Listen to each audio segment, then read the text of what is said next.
Well, long time no see, awesome sauces. I am back.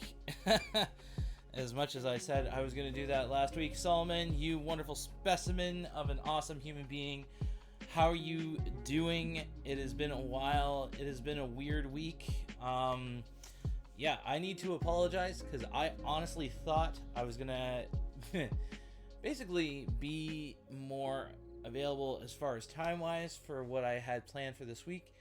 And a lot of stuff was coming up. So I need to apologize to you awesome, consistent viewers, you awesome listeners. You also are like, dude, where's been my consistent feed into the goodness?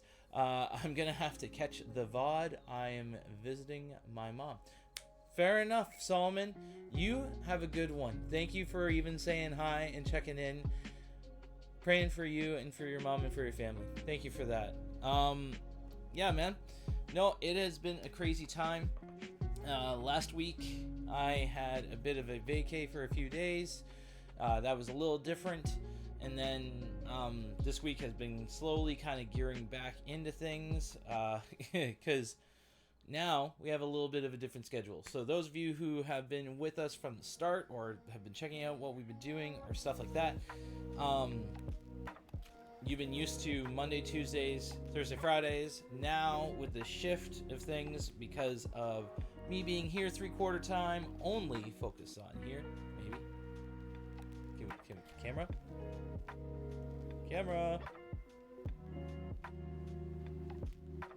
We're going to try this again, because the camera was working. Maybe. There we go. With me going 3/4 time, that means hours are shifting. So it's no longer going to be Monday, Tuesday, Thursday, Friday for Nerds in the Word. It is going to be straight shot from Tuesday to Friday. We're going to keep on aiming for 10 o'clock. However, there might be shifts on that based on staff meetings that happen. But we'll try and keep you posted on when that's happening so that if you are watching us live, you aren't like, where's Mike? And then if you're listening, you won't know any different. So again, thank you for being awesome, for tuning in, for joining us. Yeah, it's been crazy. My daughter got to go on a Disney cruise. That was pretty awesome and phenomenal. She dressed up as Princess Aurora, so that's a big deal. She got to go with her aunt on that Disney cruise, so that was really cool. And it was a good time for me, Coach, my wife, and Mark to be able to hang out together, just kind of do our own things. Yeah, I'm working on this whole anxious heart, anxious mind, unable to rest kind of mindset that, Ecclesiastes has still been kicking my butt over. But, okay, this is a small plug, all right? Small plug. I'm not one who's all about watching all the Christian movies because, to be honest, they are very cheesy and it can be rough. But I do recommend this movie, and it's done by the band for King and Country, and it's called Unsung Hero. Legitimately, it was like as if someone took a magnifying glass to my life and was bringing up some core feelings that I had. Still a topic between me and my wife, as it was our date night movie that we got to watch. Yeah.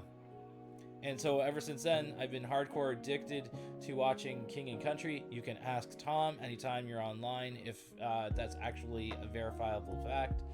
You can ask my family anytime because, legit, been hardcore pulled into that, and it's been kind of nuts. So all that to say, I have no clue what's going on the road ahead. I am blessed that we get to do this kind of ministry. If you guys have not been watching Nuggets, which I know more of you have because more of you are joining this awesome community because of Nuggets and what he's throwing down, you gotta see him because the dude's just in on it. He's going at it, and he's still sharing Jesus in awesome ways, really cool, unique ways. continue to do that. I showed the program list kind of our schedule and what's that looking like to do. And I'll throw that more closer to the end.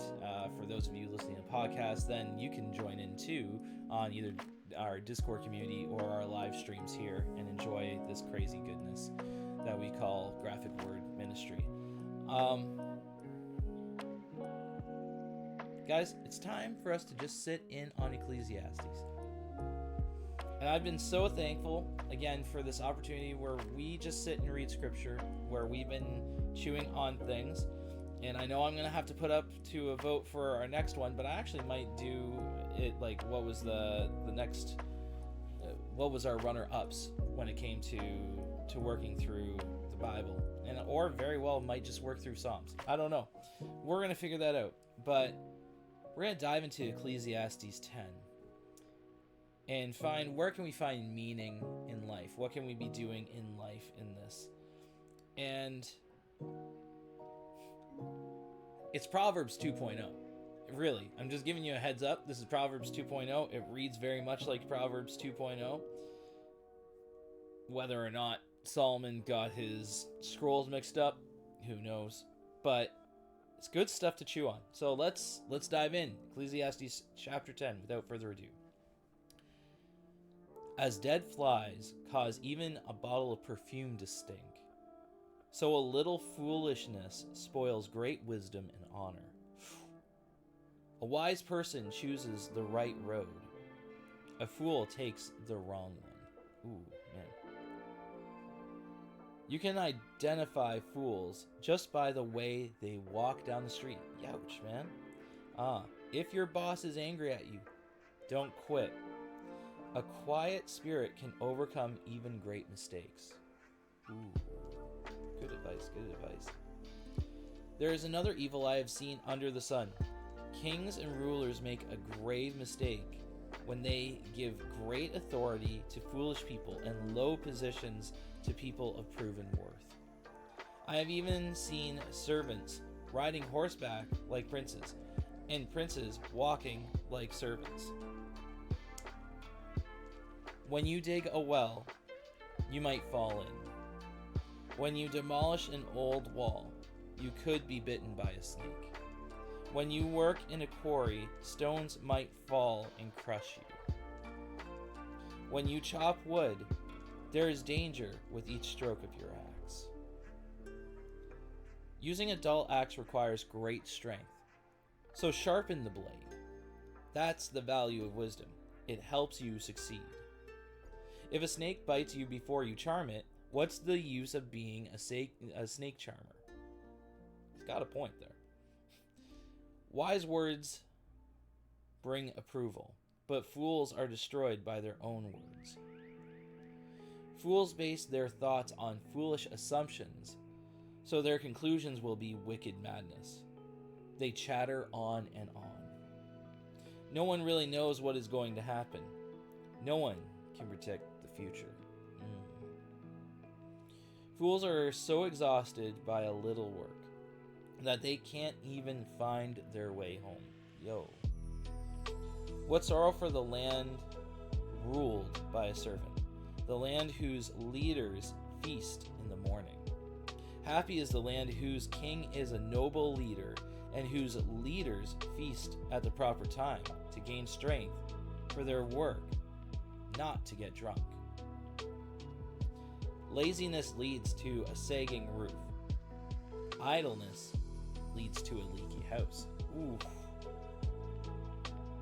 A party gives laughter. Wine gives happiness, and money gives everything. Never make light of the king, even in your thoughts, and don't make fun of the powerful, even in your own bedroom, for a little bird might deliver your message and tell them what you said.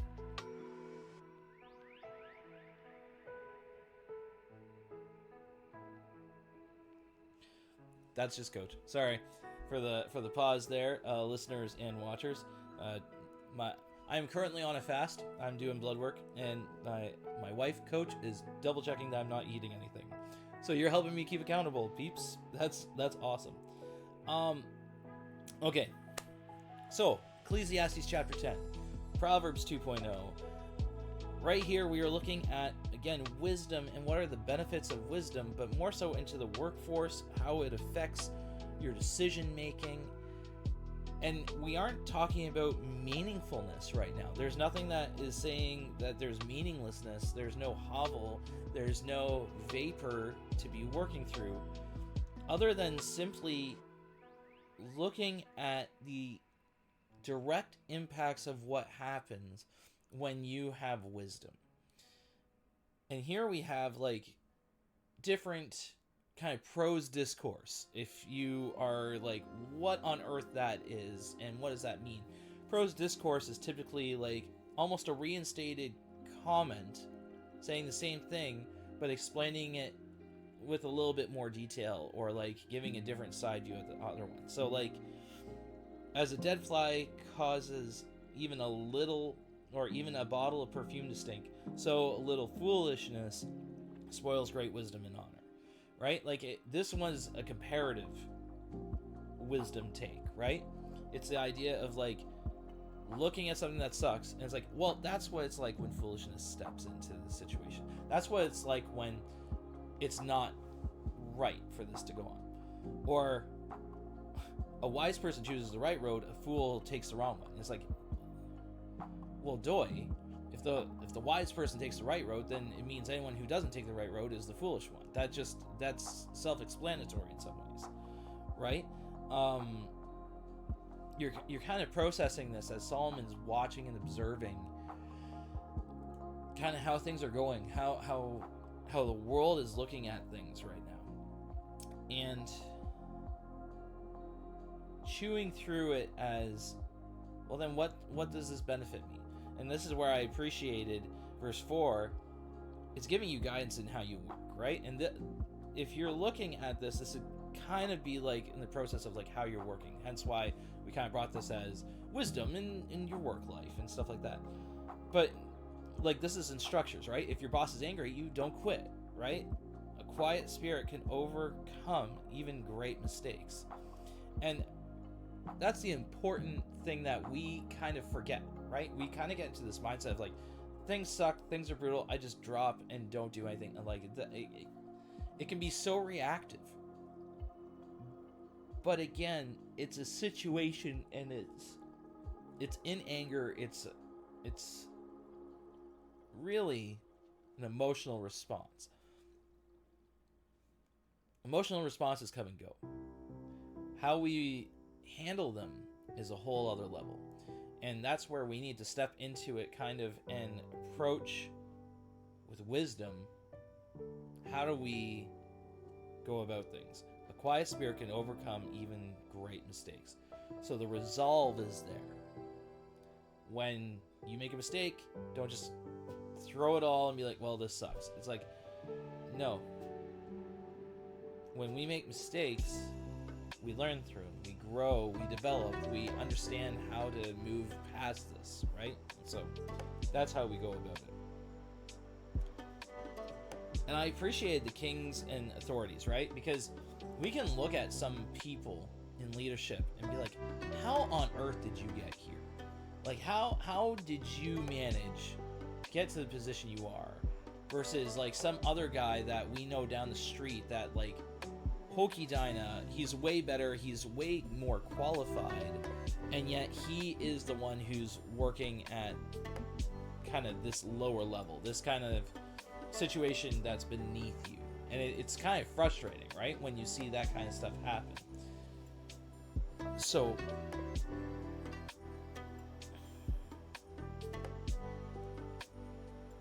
in verse 5, right, another evil I've seen are kings and rulers make great mistake when they give great authority to foolish people and low positions to the people proven worth.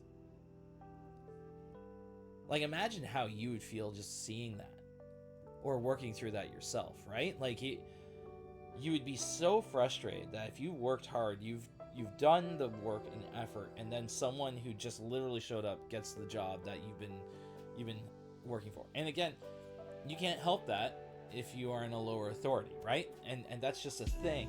But here in this process of what we can do is then well, how can I still be honoring, right? Like, I can still demonstrate my work. And then you have these random, like, situations of when you dig a well, you might fall in. When you demolish an old wall, you could be bitten by a snake. It's almost like, be aware of potential risks. Just realize that there's always a risk factor going on here. So in work, in life in general, there can be just a general risk factor that will hit. And that's not a bad thing. It's part of it. When you chop wood, there is a danger that each stroke, there's a danger with each stroke of your axe, which makes sense because it needs to be sharp enough to chop wood. So be aware of the risks, it sounds like. Like the culmination in verses 8 and 9 here is just like, be aware. There's potential just dangers. Not to be afraid, not to be paralyzed, but just to be aware, right?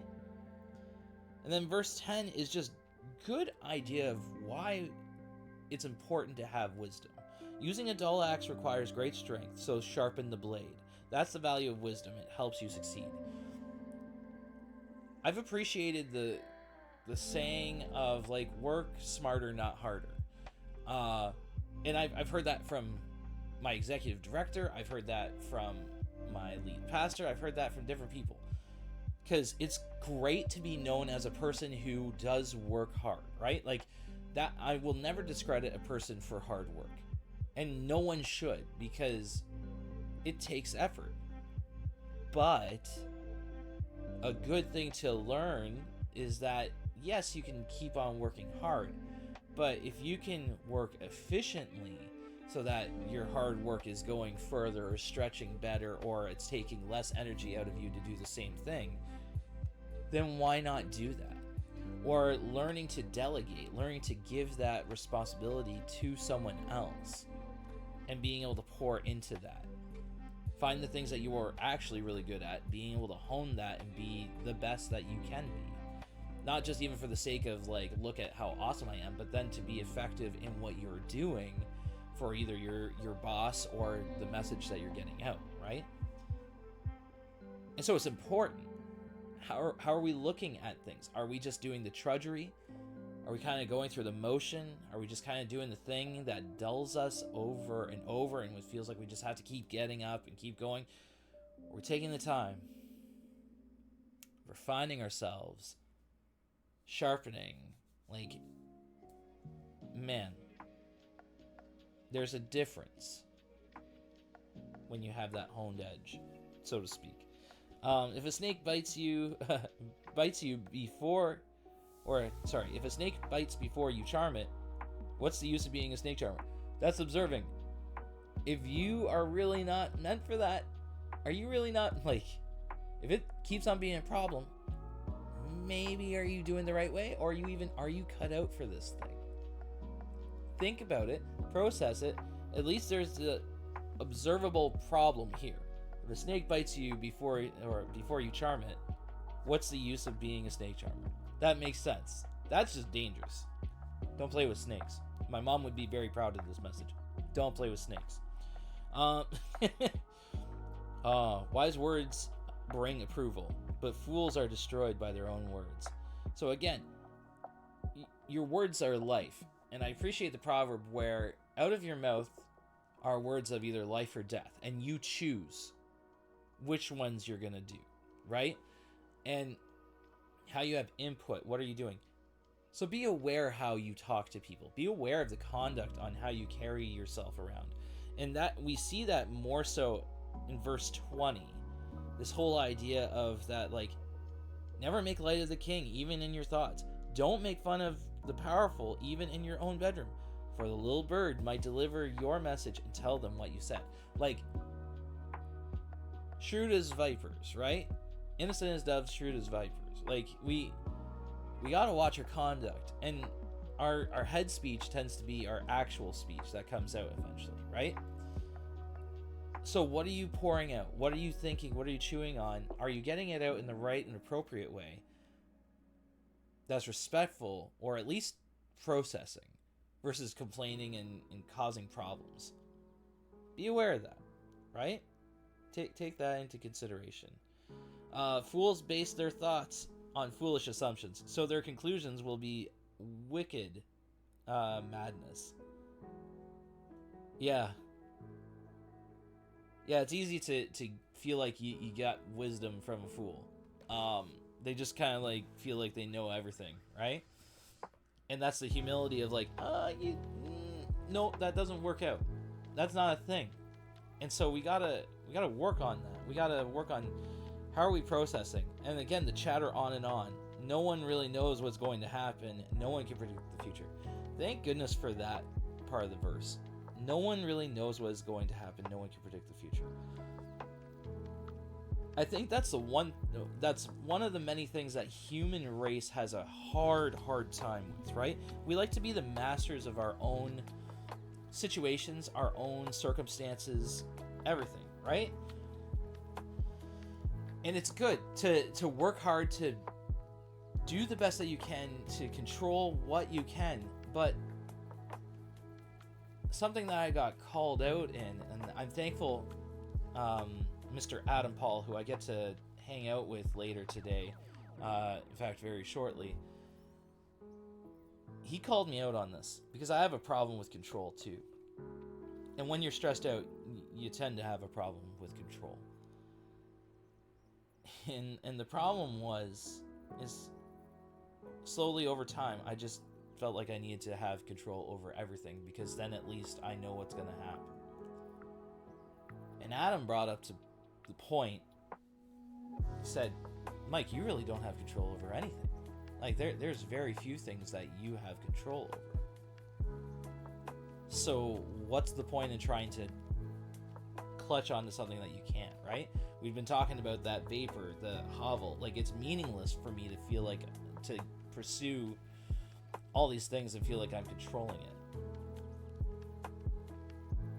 Because I can't predict the future. But I can know the guy who does know the future, and that's God, right? And not that I'm like trying to go inside track, oh, hey, you know, Jesus, you want to give me like the big deal here or something.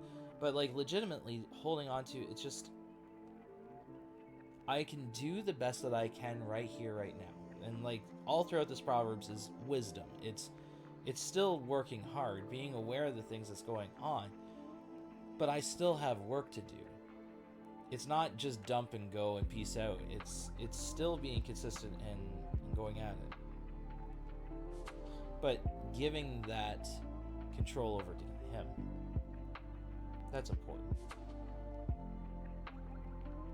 And this laziness vibe, like fools are so exhausted by little work, they can't even find their own way home. Like, oh my goodness, that's brutal lazy.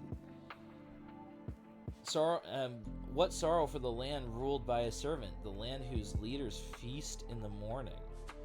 Like, focus on just like, give it to me now, and all this like kind of stuff like that. Not to say that a good hearty breakfast doesn't go a long way. It really does. I need to stop talking about food. It's making me hungry. But I appreciate verse 17. Happy is the land whose king is a noble leader, and whose leaders feast at the proper time, to gain strength for their work, not to get drunk. So they don't just like, they're not gluttonous. They don't just like kind of goof off and just like take it whenever they want and stuff like that. They've done the work. You get the good food. You need nourishment. You need supply. And that part will help you get better rest and carry you through in that too. It's a good reminder. Verse 18, laziness leads to a sagging roof. Idleness leads to a leaky house. Just things deteriorate over time if you don't take care of them. Okay, verse 19 here was kind of weird. A party gives laughter, wine gives happiness, and money gives everything. Right? And that it's important to remember that we are supposed to enjoy life. There is wisdom in that. Sounds weird to say that there's wisdom in that, but there is a need, a propensity for enjoying life. To appreciate the grace that you've been given, the blessings that you do have. Yeah, we need to be doing that. But again, watchful on how our conduct is going. Not to be drunk, right? It's not saying you like the party gives laughter, the wine gives happiness. Not to get sloshed, not to get hungover, but to honestly enjoy. There's some good things in life, and it's good to enjoy that. And that's probably the hardest thing that I've had to work on, is that in the midst of all that hard work, I can still enjoy life. I don't have to feel guilty about the time where I am investing or being invested in. One story, and then we'll end off this reading of Ecclesiastes 10 and kind of more chewing on what's our takeaway, what do we do?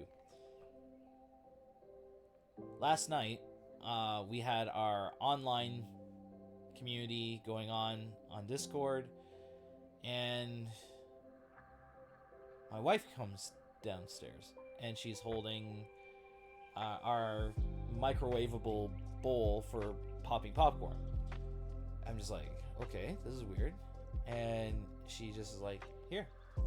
And there was popcorn made for me, like buttered and salted, and it was just like,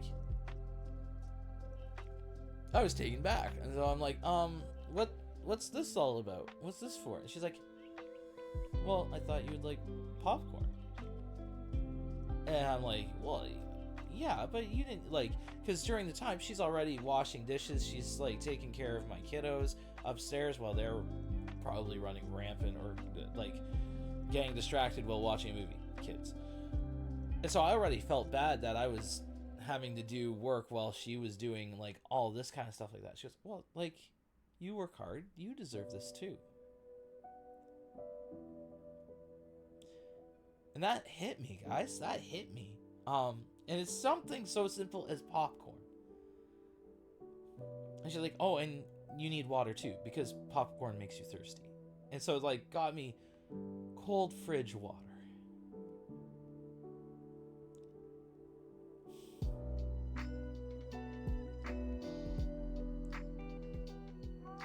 And her thought on that was that you need to be taken care of too.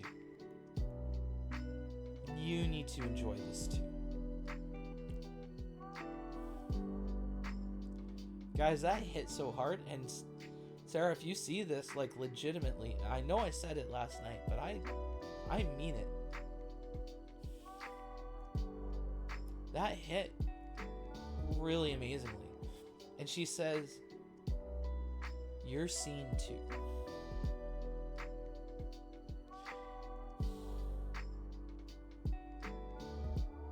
So guys, be aware of how you're showing love, what you are doing. And how kindness and small things like this, that's even wisdom.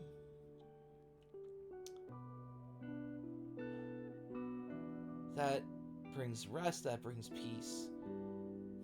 That gave me a moment of just calm. Thank you, babe. Thank you, Sarah, for that. Yeah. Ecclesiastes 10. I'm sitting on some wisdom here. The takeaway I'd say on this one, that I think we all kind of need to chew on a bit here, is the factor of like, what is wisdom? And the wisdom factor on this is, look at your environment. Look at your environment. Be able to assess what are the good things that are going on and what are the things that do need to be worked on. And not to browbeat yourself down into it, but to realize, no, there's some work to be done. There's always work to be done. Hence the, like, don't be lazy, don't, like, goof around, don't stuff like that. But there's also times for you to have reprieve, to have a breath, to enjoy fruits of your labors. We talked about this earlier in Ecclesiastes, how God has given that blessing of eat, drink, be merry, right? We heard that earlier. And enjoy the fruits of your labor that are a blessing from God. And that's probably kicked me the most out of all of this, because I look at it as I've worked so hard, I've done so much, and either I'm not enough or I'm not doing enough, that kind of stuff like that. And yet, scripturally, that is wrong for me to do that, because the very idea that I have this awesome nerdy workspace is a gift from God. That I am able to do this kind of ministry is a gift from God. The very factor of me waking up and breathing is a gift from God, and able to enjoy some things, enjoy a career where I get to nerd out. Yeah, that's a gift from God. There's so many gifts. And instead of me looking at just how things are not going according to a plan that I think should be happening, or how an image of how I think my family should be, like, is my family taken care of? Yeah. Do we have a roof over our head? Yeah. Do we have food in the fridge? Yeah. Are we sleeping at night? Yeah. Are we able to enjoy time together? Yeah. So then what else do I need other than to just keep on looking to God, follow His guidance, be encouraged that He's there along with me in the journey, that I'm not off on my own and trying to have to figure out all of this on my own, but that I can experience that blessing and just hold on to Him and say, God, thank you that I've got this. God, continue to carry me. Continue to love on me. Continue to help me in the step of each day. And just keep my eye on you. Knowing you care more about my family than even I do, right? Have wisdom, learn, help me to know what I'm supposed to do, to take the steps that I need to learn in humility, and how to help others and ultimately point to you. That's it right there, guys. That's wisdom. So how are you taking time to be grateful in the circumstances around you? Have you done an assessment even around you currently? Or are you running around ragged, not looking around at things, not watching what you're doing or saying or approaching or whatever? But are you running ragged? Are you not taking that time to self-assess? Because that's essentially Ecclesiastes 10, was like a lot of self-assessment. Just kind of looking at how is wisdom development, and how am I developing that wisdom in me? And it's ultimately coming to the Father. James 1:5-8 talks about how we can come to God seeking wisdom. He will give it to us, but then we have to listen to it. We have to follow what He gives us. Otherwise, we're just like kind of tossed around like a ship in the waves and just kind of go here, there, everywhere, and it doesn't work. When you hear from God, do something about it. Don't ha it. Just do it. It's literally that simple. But no, that's the challenge here that I see for Ecclesiastes 10. And we're going to open up for any prayer requests. So if you got a prayer request, feel free to throw it down in our stream chat. If you have a direct prayer request and are part of our Discord community that you are comfortable with me sharing, you can do that by DMing me, or you could also just not, and that's fine. And if there's a private prayer request, you can DM me too on that one and just let me know that that's a personal prayer that you're looking for and stuff like that. But I do want you guys to know we do pray, and I've been appreciative of our community where we bring up prayer requests consistently, do some catch up, see how things are going. Yeah. So, currently, nothing's thrown down into the stream chat. I'm going to pray, and then we'll peace out from here. Father God, I thank you for this time where we've been able to chew on Ecclesiastes chapter 10. And just sitting on wisdom. What does it mean to be wise? And how does that impact in our daily life? How does that bring substance to our life? And I appreciate that this chapter didn't even go on to what's meaningless or what is meaningful, all that goodness. And so with that, I thank you that we just take this time to self-assess. How is our conduct in our minds? How are we talking at work? How are we working at work? Where are our natural responses to things we're afraid of or what we're doing? Because God, you're in the midst of all of it. And even in the midst of injustices, right? Like people who get high positions that aren't qualified for it, and those who are in lower positions that really should be in higher up positions. God, we just give that to you. We just look to you, look for your guidance, look how you hold us together, how you bring us together, and how you sustain us. Because really, that's the ultimate focus, is you. It's not us.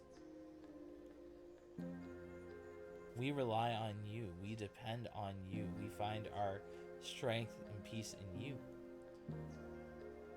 And God, even as we work, help us to know how to rest. Help us to know that we can't control the future. So there's no point in even trying to hardcore freak out over it. We can work toward a legacy by investing in other people and loving on them.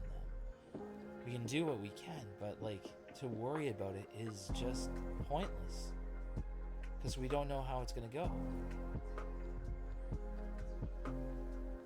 So God, help us to do that and watch in our mindset and our conduct and our speech, how we show love to others, how we are considerate toward others.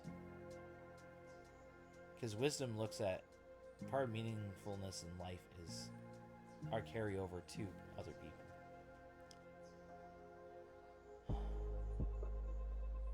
God, I thank you for the blessing that I get to be in just being here. That ultimately, even if it was just me and you here, God, that's awesome. And if it is that's awesome, because I'm getting to meet with you. But I thank you for the people that are listening to this and bearing with my voice and hearing me talk. But I thank you that you are there with them. And I pray that if they are not feeling that way, if they are feeling like they're on their own, that they would be willing to take a risk and ask for your help. Because it can't be any worse than the situation that they are in right now. Be willing to do that. Be willing to dare. Be willing to put that ask out there and see how you operate, God. Father God, I pray for Solomon as he's meeting with his mom. Thank you that he's even just chilling with us while he's visiting his mom and taking care of that. God, I pray for his family through this process and how things have been going for his mom. I pray for peace for her mind and her heart. I pray for Solomon and his dad, and for peace for them in the midst of all this craziness. That they would draw close to you and really draw close to each other. God, I pray for different people that have reached out to me sharing that they've got cancer. God, that's scary. Even when you go for surgery and get things taken care of, that's still a scary thought and scary follow-up. God, carry these people. Be with them. Be with their families through this process. Help their families to be able to support them. Give them strength through this as they are, I'm sure, asking lots of questions in their minds and their hearts too.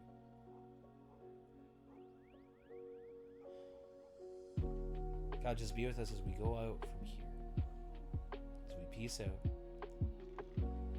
look at what you've given us and be thankful for it, even for the little things. The little things that may seem like are just barely anything, but in the end, they really do add up. Help us to see how you are lifting up on your shoulders. We ask this in your name. Amen. Cool, awesome sauces. Well, I hope you have an awesome day. Again, join our community. If you are at all wanting prayer, if you ever want to game, go back to our video.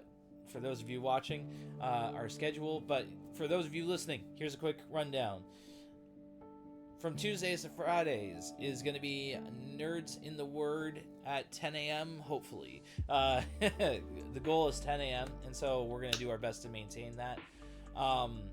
Then we have Tuesday nights, we are bringing back game night, and the idea is that eventually someone else is going to be taking it over, but we're going to be doing game night, and that's from 9 p.m. to 12 a.m. Yeah, it's a late nighter, so it's more for like an older crew, but hey, if you are young and able to join in because your parents are crazy awesome letting you do that, we're open to that as well. So again, parent permission.